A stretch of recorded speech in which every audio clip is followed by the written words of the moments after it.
어제 이어 2부 시작하도록 하겠습니다. 네 번째 전망은 이제 노동시장을 컨트롤할 수 있을 거다라고 얘기를 했어요.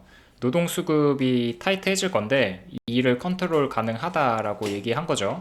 지금 걱정하는 게 불법 이민자들을 추방하게 되면 노동력이 부족해지고 그로 인해 인플레이션이 온다라는 건데 지금 현재 그러니까 2023-4년 바이든 정부 때 2년간 순이민이 700만 명이 증가를 했고 앞으로 2년 동안 트럼프 정권 들어서 한 50만 명 연간 수준으로 줄어난다라는 건데 이 수치는 집권 1기 때를 기준으로 추산을 한 거고 집권 1기 때 연평균 50만 명 아니 한 75만 명 정도 됐는데 지금은 그보다 강도가 세니까 연평균 50만 명 정도로 추산을 한 것 같아요.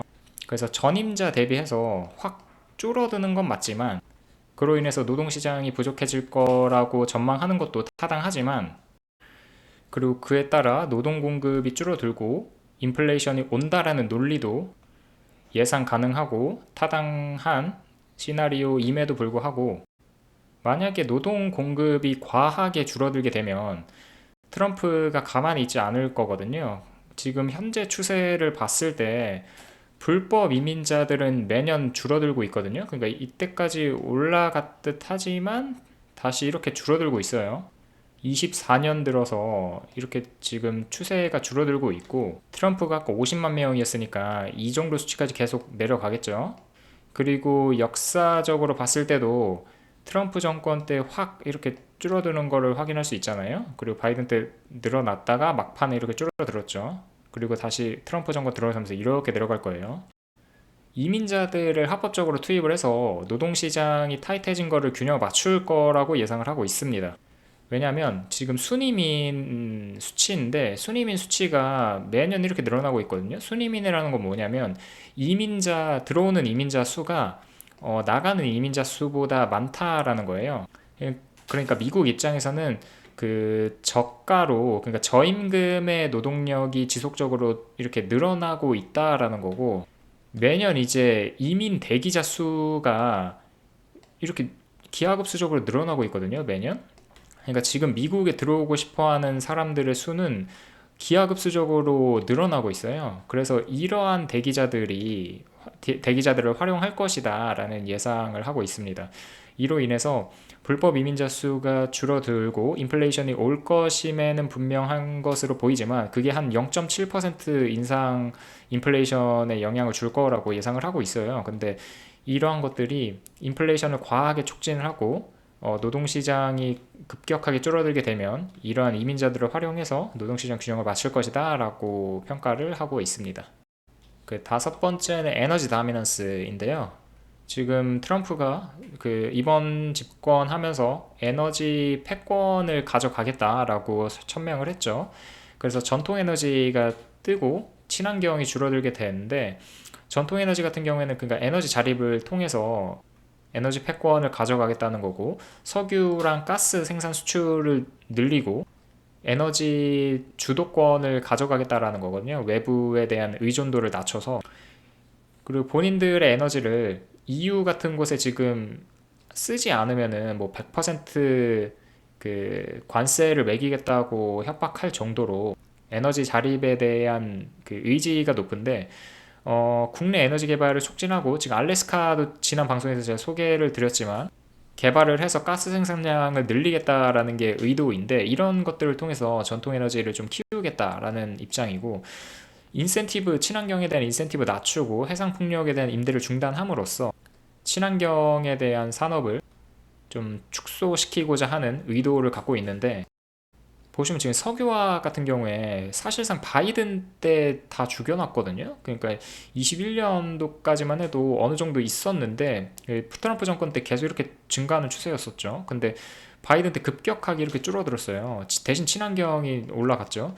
근데 이제 트럼프 정권 들어서면 다시 이게 이렇게 될 것이다라는 게 예상 가능한 수준입니다. 왜냐하면 규제 제한 같은 것들을 다 완화하고 있어서 생산량도 늘릴 것이고 그래서 이런 흐름으로 갈 것인 거는 분명해 보이는데 천연가스도 마찬가지로 지금 근 3년간 지금 24년 데이터는 안 나오지만 비슷하거든요. 지금 이렇게 올라가다가 완전히 죽여놨어요. 그래가지고 석유와 가스 다 지금 암담한 상황이지만 이러한 상황을 타개하려고 에너지 자립을 하겠다는 건데 지금 베센트가 재무장관이죠. 333 목표. 그러니까 석유, 천연가스, NGL 같은 경우 333이라는 목표를 갖고 있는데 타겟 레이트를 갖고 있는데 이 비율에 맞춰 가지고 생산량을 늘리겠다라는 거예요. 지금도 이 수준의 그러니까 3% 수준에 부합하지 않음에도 불구하고 이 정도인데 이 정도가 더 올라간다라는 거죠. 달 기준입니다. 매달.